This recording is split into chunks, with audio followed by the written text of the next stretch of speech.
that surface where potential is same at any points. I repeat, where potential is same at any points. Sir, मतलब क्या? Let me draw one diagram to explain. मतलब क्या कि potential same कहाँ पे है और कैसे होते हैं. Okay, hold on 1 minute. Hold on 1 minute. हाँ. Any surface that has electric potential same.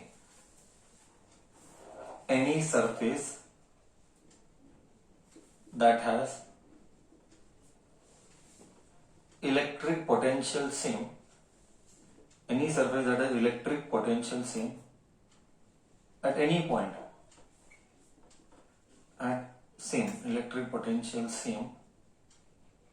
Electric potential same at any point. At any point या at every point बोल रहे. At every point. At every point on it is called equipotential surface. तो गाड़ी में आया है तो is called equipotential surface. हाँ. See, it means what? Let me take one charge here. Just try to understand. This was asked for 1 mark. Define equipotential surface. Okay. Any surface that has electrical potential same at every point on it is called equipotential. बोले तो एक charge लिया. अभी मैंने इस charge का एक circle बनाया, फिर मैंने एक और सर्कल बनाया, हाँ, फिर मैंने एक और सर्कल बनाया. सर आखिर चाहते क्या हो? यस, आखिर चाहते क्या हो? इस पॉइंट पे ये एक सरफेस है, सरफेस ए, सरफेस बी और सरफेस सी. ये जो सरफेस ए है तो सरफेस ए का पॉइंट 1 ले ले, सरफेस ए का पॉइंट 2 ले ले, सरफेस ए का पॉइंट 3 ले ले. कहीं पर भी ले ले, पोटेंशियल सेम रहता है. क्यों? मेरे पास सबूत है दिखाने के लिए. पोटेंशियल मेरे पास सबूत है. मैं फेकम फेंकी तो बात नहीं करेगा. I will speak with proof.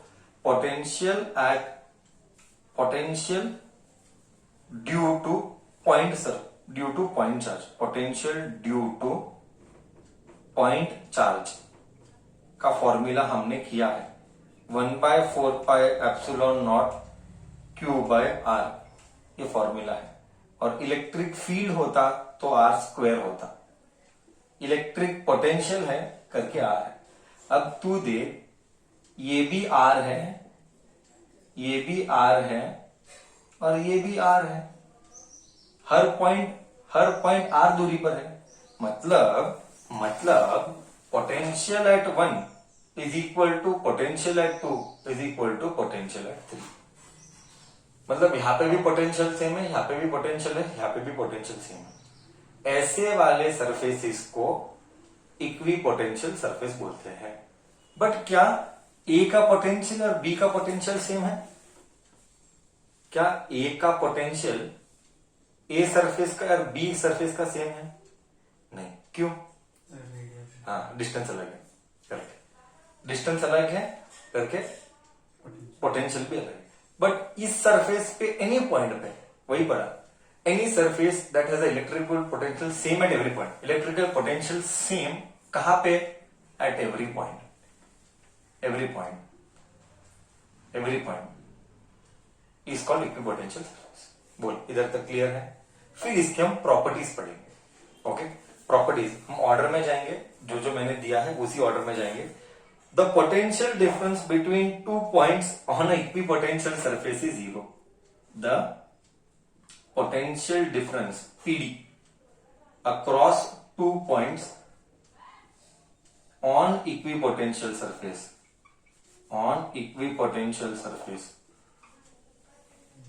is 0. मतलब मैं दिखाता हूं is 0. नोट्स में है, लिख मत, सिर्फ डेफिनेशन लिख, बाकी लिख ले. प्रॉपर्टीज अवेलेबल इन नोट्स करके लिख देना. सी बोले तो मान ले करके ये 10 वोल्ट है, तो ये भी 10 वोल्ट है, तो ये भी 10 वोल्ट है. करेक्ट? हर जगह 10 वोल्ट है. तो पोटेंशियल डिफरेंस क्या है? V1 minus P2. 10 माइनस 10 क्या आएगा? 0. इसका मतलब क्या? इसका मतलब हुआ TD across 2 points is 0।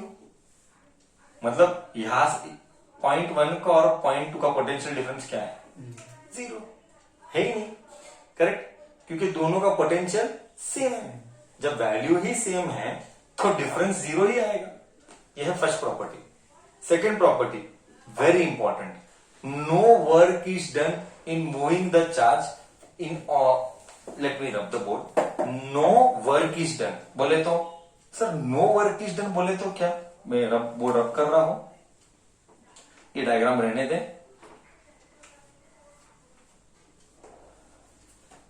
Second, no work is done, no work is done in moving the charge, in moving the charge on equipotential surface, on equipotential surface। Sir इसका मतलब क्या? No work is done in moving the charge. देख एक minute, तो basics पे आ जाए वापिस, 10th के बेसिक्स में जा रहे हैं हम। ओके, बेसिक बोलता है कि 10th स्टैंडर्ड में work done to move the charge is potential difference. अरे भाई, जब यही 0 है तो वर्क डन भी तो 0 ही होगा ना। हाँ, जब पोटेंशियल डिफरेंस ही 0 है तो कहीं का वर्क डन आएगा ही नहीं। There is no question of work done at all. हाँ, इसका मतलब अगर एक चार्ज इधर है, अब तू चार्ज को इधर लेके जाना चाहता है या इधर लेके जाना चाहता है, कोई काम करना पड़ेगा? हाँ या ना? नहीं, कोई काम करने की जरूरत नहीं है। Means no work is done. Why? Because यहां का पोटेंशियल एंड यहां का potential is same. So when potential difference is 0, work done cannot come. So this is second property, very important. एग्जाम में पूछेंगे, write the properties of equipotential surfaces. First property में बोला हर पॉइंट पर पोटेंशियल डिफरेंस 0 है। सेकेंड पॉइंट में बोला no work is done in moving the charge, no work is done. Next third one, electric field is directed normal to the equipotential surface. Yes, ये बहुत सही है। Electric field is directed normal मतलब क्या? English word, physics word, sorry English नहीं, normal word. Electric field directed normal to, normal मतलब क्या? नहीं मालूम? चुप कर, बच्चे बोलेंगे। देख क्या बोलते, देख बच्चे क्या बोलते हैं। नॉर्मल यानी 90 डिग्री। देख बराबर बोल रहा है। नॉर्मल यानी, जैसे नॉर्मल लाइन मैथ्स पढ़ा है कि नहीं साले फर्स्ट ईयर? नॉर्मल लाइन कभी नहीं पढ़ा क्या स्ट्रेट लाइंस में? मैथ्स पढ़ा ही नहीं फर्स्ट ईयर, बुक ही नहीं खोला ना बेचारा, वो सिखाता है।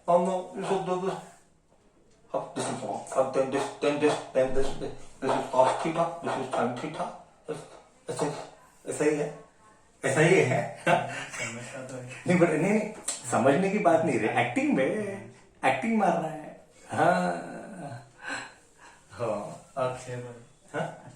अरे कैरेक्टर की बात नहीं कर रहा, मजा ले रहा है। Okay, so what do you mean by this? Electric field is directed normal to the equipotential surface. मतलब ये चार्ज है, क्या इसके इलेक्ट्रिक फील्ड लाइंस ऐसे आएंगे? सब जगह आएंगे ना, 360 डिग्रीज में इलेक्ट्रिक फील्ड लाइंस आएंगे।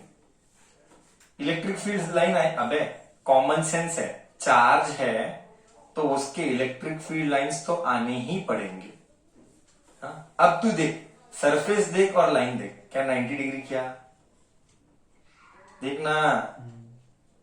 हाँ? तो क्या electric field lines and equipotential surface क्या नॉर्मल है? देख, इलेक्ट्रिक फील्ड लाइन ऐसा है और एक सरफेस ऐसा है, करेक्ट? तो ये third property, field lines and equipotential surface are always normal to each other. Normal बोल तो making an angle of 90 degree. ये तीसरा पॉइंट। चौथा पॉइंट क्या है? Surface is on a surface of a charge conductor is an equipotential surface. Yes, surface of a charge conductor is an equipotential surface. मैं रब करेगा। फोर्थ वन एक और है, इधर तक गया? ओके, एक मिनट, बच्चों को पूछेंगे। Any doubt till here? Did you understand all this concept whatever is told?